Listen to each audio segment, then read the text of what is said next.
Hello, welcome to Todd Miller TV.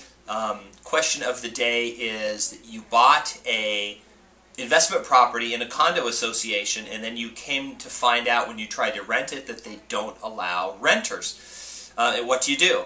So the first question is how did this happen? Well, the way it happened was when you buy anything in an HOA, you get a copy of the HOA package. It's required by state law. You have to have it before you purchase the property. And you have to actually sign a sheet of paper saying you've read it and you agree with it and you comply with all the rules. But these things are huge, and I should have brought one, but they're like this thick. They're like, no kidding, about an inch thick. It's, maybe 150, 200 pages, and there's no way people will read through the whole thing. So what most people do is they go, yeah, great, I got it, now what? And they sign it off. So you're stuck with it now and you have a problem. So there's two things you can do, really.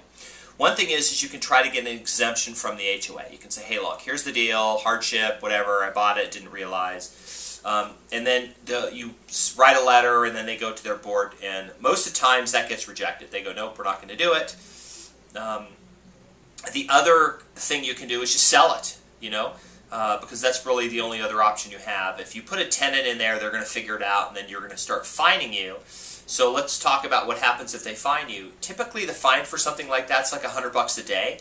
So let's say that you're getting $1,000 a month rent and you're paying another $150 a month in HOA fees. So you're netting $850, plus you have some taxes, insurance, and things like that. And then you're paying $3,000 a month in fees to your HOA because you're renting. So it's probably not a good financial decision to do that. And you're going to have to pay it. If you don't pay it, then when you try to sell the house, there's going to be these outstanding HOA fees that are ridiculous. And so that's, so the rule number one is to do your due diligence up front. The second thing is if you're saying, well, why didn't my agent explain this to me? It's not your agent's job to figure this out. It's just not. I mean, the agent's not going to go through the HOA and read it. And unfortunately, there's no database that says, hey, these allow, these don't. It's not very searchable, easily searchable field in the MLS. You just have to research it. And it's really, the agent shouldn't be doing that, because the problem is if you as the buyer put too much on your agent for them to do the due diligence on, then what's going to happen is they're going to, you can't rely on that. You should be doing that due diligence yourself, and it's actually unethical for the agent to make representations that are not obvious like that to a person about things. Like if they say, oh no, that across the street they'll never build on that land, or that's not going to be a Walmart. They shouldn't be saying those things. They should just be telling you where to go to find out. That's really what they should be doing, rather than being the source of information. So a quick example, this actually happened to me one time. This was a number of years ago. I was buying an investment property, and I said, hey, I'm going to not make this mistake. I'm going to make sure I buy it in a place where they allow rentals. I looked in the MLS, and lo and behold, there's stuff listed as rentals. There's stuff that's under contract as rentals. It's leased. I go, they clearly allow it because all these people are doing the MLS. I get the HOA documents, they're that thick.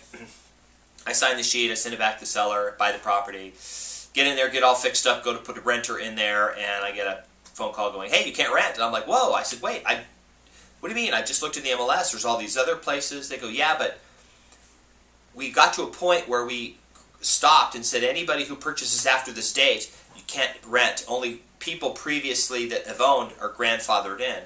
And I went back and looked, and sure enough, every one of those people, when I looked at the people that were renting and I looked at when they bought it, they'd all bought it previous to that date. So even though it looked like you could do it, it wasn't allowed for new owners, and that was actually written in the HOA documents, which I didn't read. So it can, if an agent can make the mistake, you can make the mistake as a buyer. And that's just one of the things that happens. That's, if you're buying in an HOA, single-family home or condo, doesn't matter, because there are single-family home neighborhoods where they have that same restriction in there. Some of the high-rises have restrictions where you can have a tenant, but they have to be at least 6 months at a time. You can't do like vacation rentals and things. So the bottom line is read the HOA docs, make sure you understand what you're doing, and then, when all is said and done, you'll be more informed and you'll be better able to make a decision. So anyway, that's my update for today, and hope to see you on another video. Thanks.